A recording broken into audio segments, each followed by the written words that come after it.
Hello everyone, today, music. Music is the strongest form of magic. Music is the art of the prophets and the gift of God. Music is feeling. Music is the universal language of mankind. Music is bad. I come to you today as a lover of all things music. I come to you today as a creator of music myself. I come when the prospect of uploading a video summarizing my entire year popped into my rather rotund head. I had a few ideas. I wanted to talk about how I started the year with an EP, with a song that transgressed all that I've been able to achieve here on YouTube. How I'm ending it with the first song of my next project, an homage to growing up in the UK and seasonal depression, with the music video aptly filmed in Los Angeles. Maybe I could even talk about some of the projects that have been released this year that have inspired me creatively and emotionally, but that is not what you've all become accustomed to from me. And quite frankly, I listened to something that hurt me. This year, I was deeply unsettled by a song, nay, an album. And I need to talk about it because I don't think enough people have talked about it. It is time to talk about that Elton John record. Not the one that's currently at the top of the UK charts, his Christmas single with Ed Sheeran. For the sake of honesty, I haven't listened to it. I don't intend on listening to it. I despise Christmas songs because people only make them for money and I'm a miserable bastard. If I ever make a Christmas song, you have permission to take a cheese grater or another surface with raised cutting edges and skin me. Today I'm going to be talking about Elton John's Lockdown Sessions album, and more specifically the song After All featuring Charlie Puth. So this is a G.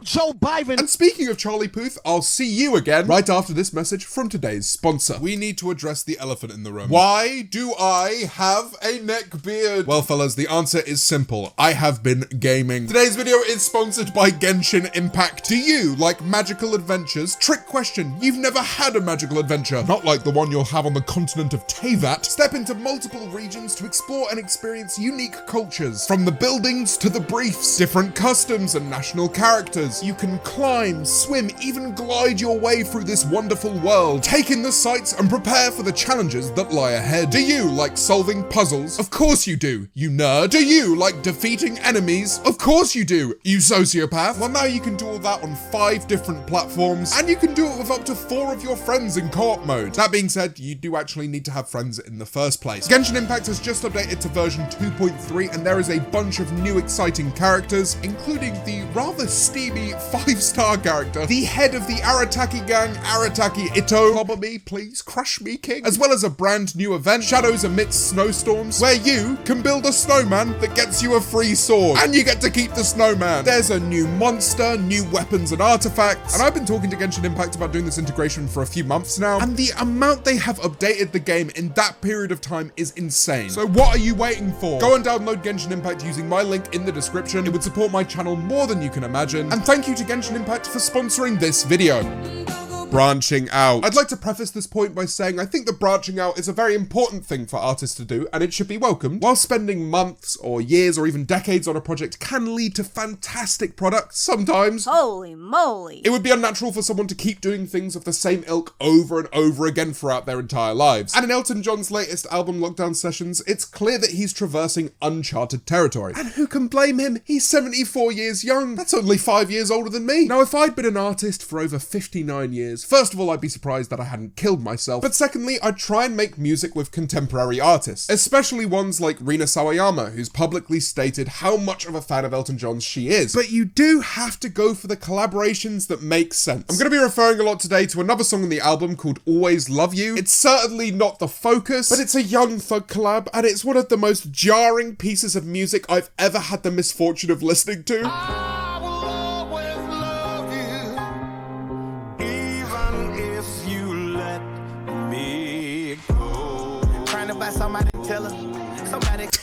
Oh God! A pop ballad made by a 74-year-old man that goes into a trap beat with triplet flow. Who signed off on this? You are a sick individual. Some of these lyrics as well. She been fucking me good, and I'm hooked like crack. Taking off your skirt, this is the night I make you squirrel. And how it just unapologetically goes back into Elton John going, I will always love you, I will always come in you. It's the sonic equivalent of putting pineapple on pizza. Some people like this, but they shouldn't. It's not right. Imagine going from a classic Elton John romantic ballad to rapping about spraying human piss. Speaking of human piss, Nicki Minaj is also on the track. track. For the life of me, I don't actually have an opinion on her because the Elton John Young Thug dynamic is so magnetic. There's just no room for anything else in my head. I was almost in cardiac arrest after listening to that beat switch the first time. And apparently Young Thug has sampled Elton John before and it's gone hard. Go and listen to High if that's something that interests you. Maybe I'd be interested if it wasn't for the PTSD I have from listening to this other track. Elton John calls working with Young Thug an amazing moment in his career. The famed singer said that he was blown away.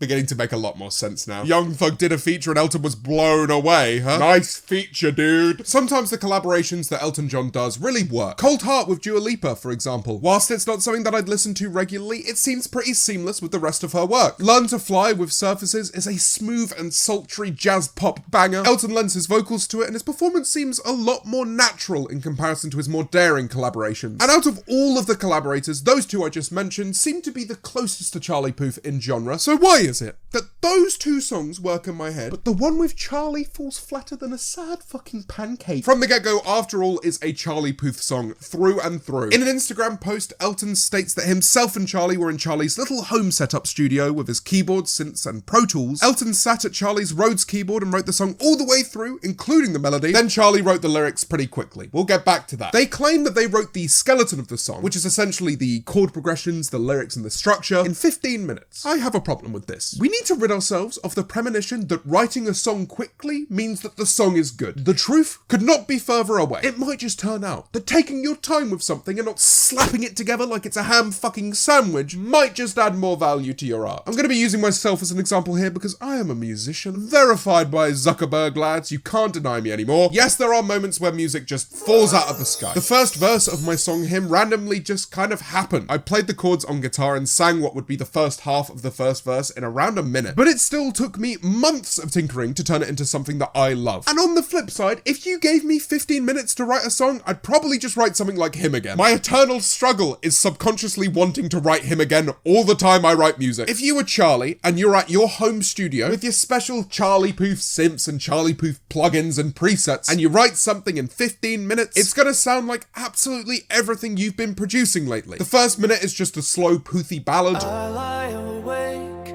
and realize that you're better than my dreams. His vocals are clearly going through the exact same chain they're always put through. He's clearly in his comfort zone. It feels like any other run-of-the-mill song about love, but it's harmonious mix-wise. There's plenty of space for Charlie's vocal. The percussion hasn't hit yet, so we can really focus on him and the chords underlying the melody. We even get our first taste of the chorus. Give up on love until you make me believe in it after all. I have so much I want to say about this chorus, but as we're primarily talking sonically, I'm going to hold back. It sounds seamless, inoffensive, dare I say it, good. But then in the second verse, we introduce Elton John, using what I'm assuming is the same vocal chain that Charlie was using, and it doesn't sound right. You never failed out of those guys. I don't know what I would do. Whenever that section kicks in, I feel like I'm having an out-of-body experience. After all, it's my sleep paralysis demon. Why did you have to introduce the electronic drums at the exact same time that Elton John comes in? It really highlights the difference between Charlie Puth and Elton John in this feel of a song. Quite frankly, it would astound me if these vocals were done in the same studio. I wouldn't be surprised if they did Elton's vocals at a later date with a different mic. It sounds like a fucking Logitech C920. Hey guys, it's me, Elton John. And herein lies the issue with writing a song in 15 minutes that sounds like any other Charlie Puth song. Elton John is not Charlie Puth, and it's like he's being contorted into something twisted and unnatural. And in that vein, I am going to be talking about autotune in a fat minute. But on the topic of writing a song in 15 minutes, the lyrics are just a bit vapid. It's all about how there's that one special person and no one else compares to them. I wouldn't trade 1,000 lives for the one I have with you. Except for the fact that pretty much every single mainstream celebrity would trade them in for 1,000 lives. Come on guys, they drink the blood of children to reverse the aging process. Do you really think they're drawing the line at their loved ones? Supposedly Charlie wrote the lyrics for After All about Elton John's relationship with his husband David Furnish. They're a bit war drab, aren't they? Oh, it's been a while. I'm sorry. If you know enough about someone else's relationship to write a coherent song about it in 15 minutes, as well as the structure, the chord progressions, and the top line, then my guy, you need therapy. That's probably the reason why the lyrics feel like they're only really scratching the surface. Oh, nothing compares to you. Oh no, baby. I gave up on love until you made me believe in it after all. Go and listen to After All by Cher. The chorus in that song of the same name is just so much more lyrically intricate. After all the stops and starts, we keep coming back to these two hearts. Two angels who've been rescued from the fall. After all that we've been through, it all comes down to me and you. I guess it's meant to be forever you and me after all. Fuck you, man. You're gonna make me cry. I'm more badly than this. I'll have 30 pints and punching holes in my desk. Auto-tuning. Before we get into the topic of auto-tune, which will always be a tough one because of how publicly shunned it is, even though everyone uses it, except Billie Eilish, obviously, because Phineas will never let you forget that. One of the stupid rules we've given ourselves is we don't use any pitch correction unless it's like a song with auto-tune as an art form. There's no which we've done, by the way, one of. Melodyne is for losers. Let's just bully ourselves senseless and waste days and weeks of our lives getting the perfect takes that no one in their right mind is going to notice the difference between. Oh my god, these took so long. It's like lining the inside of a burger with edible gold. You make it so much more of a faff to prepare, and no one's going to look at you while you're eating it. No one knows the value that you've imposed upon it, so what's the fucking point? Auto-tune is used in such diverse ways throughout this work. You have Finish Line featuring Stevie Wonder, which comes across as incredibly natural, and by the way, it's a fantastic song. And then you have Always Love You, which now I'm thinking about it, might actually be worse than After All. I'm probably making a video about the wrong song. Always Love You uses Melodyne, I believe, which is arguably the most popular natural sounding auto-tune. Let me show you what it does. Hello, it's me. All we need to do is get a Melodyne, slap it in, transfer. That will then tell me what it considers to be the notes. And very quickly, I've just rearranged it. Hello,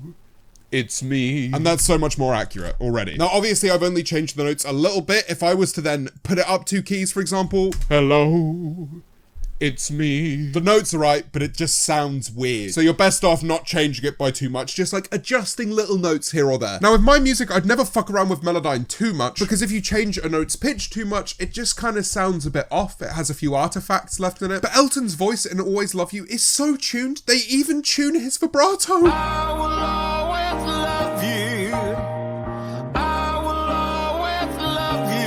They're accentuating the ebb and flow in his vibrato to hit the exact same notes over and over again, to the point where it sounds like one of those wobbly flanger effects we used back in commentary YouTube in 2017. Hello everyone, it's me, Elton John. I would never use auto-tune. I'm one of the best vocalists of all time. I don't think I've ever seen or heard anything like this in my entire life. So the fact that I knew immediately what the producer had done wrong is astounding to me. It's that much of a sonic faux pas that no one had to tell me it was. I just knew immediately it was wrong. The album stretches to so many genres. There's even a dance track featuring Jimmy Allen. And in the genres where Elton would feel slightly more out of his vocal comfort zone, in my opinion, sometimes he just doesn't sing. He doesn't provide a lead vocal on Nothing Else Matters and One of Me with Miley Cyrus and Lil Nas X respectively. I mean, Miley Cyrus's Nothing Else Matters was so good that Metallica did a cover of it. There's probably a few of you behind that screen that are offended right now. I've got you by the balls. Who's the master of puppets now?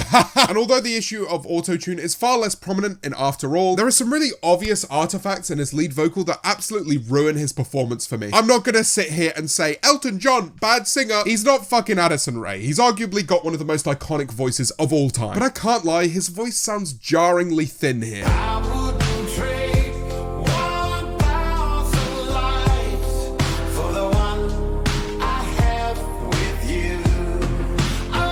It sounds like that meme of the voice box robot singing Hopelessly Devoted to You. I'm half expecting his face to open up to reveal a fucking cyborg. And on the off chance that you don't recognize how thin it sounds, that's only because of the vocal doubles that are backing up every single thing he sings. By performing something on any instrument and then layering it in your left and right ear as well as centrally, you can make that performance sound really full. But that lead in the middle is emptier than the Mogobe fucking desert. So what happens is you have a lot to make up for. Listen to these 2 separate takes of Charlie and Elton singing the final line of the chorus. They may believe in it after all, after all. Maybe believe in it after all, after all. After all, Any amount of humanity left in that vocal was mashed into pieces, rolled into a fleshy tube and fed to some ugly muck. Elton's vocal becomes less noticeable in the final chorus because Charlie Puth is just riffing over the top of it and becomes the entire focus.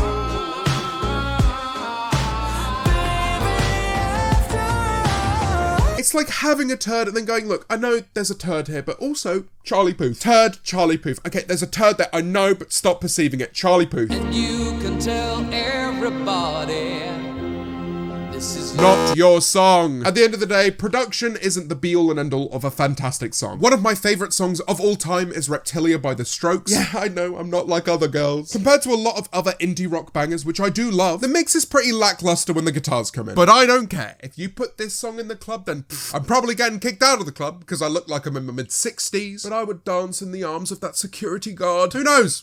Maybe we'd kiss. For me, if the songwriting is exceptional, then I can't stop listening to the song. Essentially, I believe that I could ignore the vocal production issues in this song if the song wasn't also fucking stolen. I want to say that the only reason I've noticed this is because of how much I'm overanalyzing the song, but in all honesty, the only reason I'm even making this video is because of how obvious this thievery is. I'm gonna put you in the exact same position that I was in. Because I've not shown you the chorus yet, I really want you to rack your brains and think of the song that this chorus is stolen from. Even listening to this now upsets me. Please tell me I'm not the only one that's noticed this. This is a direct rip-off of You've Got a Friend in Me. We stick together, see it through. How has no one else fucking noticed this? Elton's After All is in the key of F major, whereas Randy Newman's You've Got a Friend in Me sits at E flat major. So don't worry, only a tone of difference between the two. To prove my point, I'm gonna get all the notes up on Ableton from the two songs. All right, there we go. That's Elton John's song. Let's get up You Got a Friend in Me. Okay, guys, I've got them separate here, and it might be hard for you to take this in. I've accounted for the change in key, so I've just raised You've Got a Friend in Me by 2 semitones. You've Got a Friend in Me is a bit more of like a swingy track, so it's less in time with the beat. But look at this, right? They're drifting around the same notes. Yeah, compare that to... Now, you may be thinking that towards the end, yeah, but that second one goes up. Don't worry, After All does that too. The third line here, I can't get over this. I'm just going to play them at the same time. Bruh. And then obviously it goes into the iconic line of each of the songs, which they've changed. They end on the same note though, just in a different octave. And for me, you can account for the change in rhythm because swing isn't really that popular anymore. Daylight robbery. Elton John better hope that he got a friend with a law degree, because otherwise he's getting sued the shit out of, if he hadn't already done so much iconic work with Disney, that is. Look, from the research I've done, I don't think this was purposeful. I have multiple sources citing that Elton John usually writes his lyrics before his melodies, but for some strange reason, this melody just came to him. God knows how it happened. I don't know how it happened, Your Honor. I didn't steal this apple. I just left the establishment and had an apple. Oh, where did it come from? Her free apple. As I said earlier, this is another reason why it's okay to spend longer than 15 minutes on a song. Really big fans of mine will know that I once wrote a song called 3 AM because the grind never fucking sleeps. And I wrote this really sick guitar line at the end and I thought, look, I'm fantastic at music. First slow down, now this.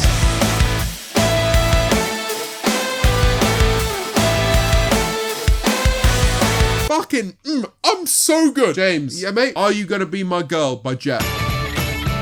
Yeah, fair enough. Looks like this project isn't legally long enough to be referred to as an EP now. No left brain, more like no brain left. And to quickly go back to my issues with the vocal production, I wonder if the reason why Elton's vocal feels so thin is because they originally wrote this song in the exact same key, and they've artificially changed the key of Elton John's vocal to prevent comparison. This recording we have earlier, right? If I chuck this up by 2 semitones, hello, it's me. It starts to sound robotic, and the same thing happens when you take it down 2 semitones. Hello, it's me. And that's just 2 semitones. We can get wild with it. Hello, it's me. Now that is complete hearsay, but when you change a vocal's entire key artificially, that's the kind of effect that you'd get. And it would make sense that Charlie's vocal sounds different. It was all recorded supposedly at Charlie's setup. He could just re-record his vocal, no issue. But Elton may have not been able to go back over to Charlie's to re-record his section. I don't know. Tinfoil hat moment. And it was lockdown sessions, you know, COVID-19. That's a perfectly acceptable excuse to create a song that's almost unlistenable for me. But my friends, all good things must must come to an end, which is a shame because that means we have to listen to After All. But jokes aside, the ending of After All is a personal gripe of mine. Now, Charlie Puth is pretty iconic within the music realm for having these jazzy C parts where he just throws in some really rogue chords. I'm not going to bore you with the specifics because I'm nowhere near smart enough to understand them. In this section, Elton does one or two little bits of vocals, and then Charlie understands the state of the situation and completely takes over. And then, my dear friends, nightmare fuel.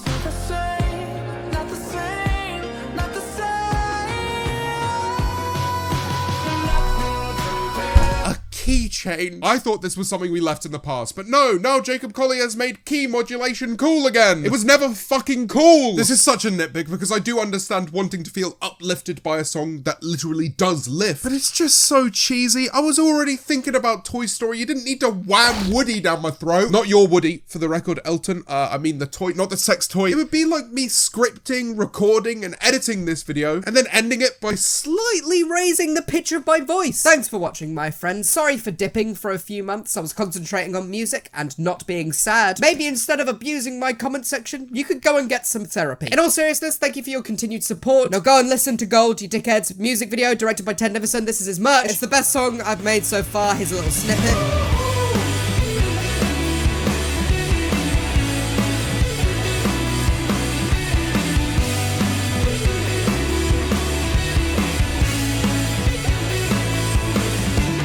And yeah, bye.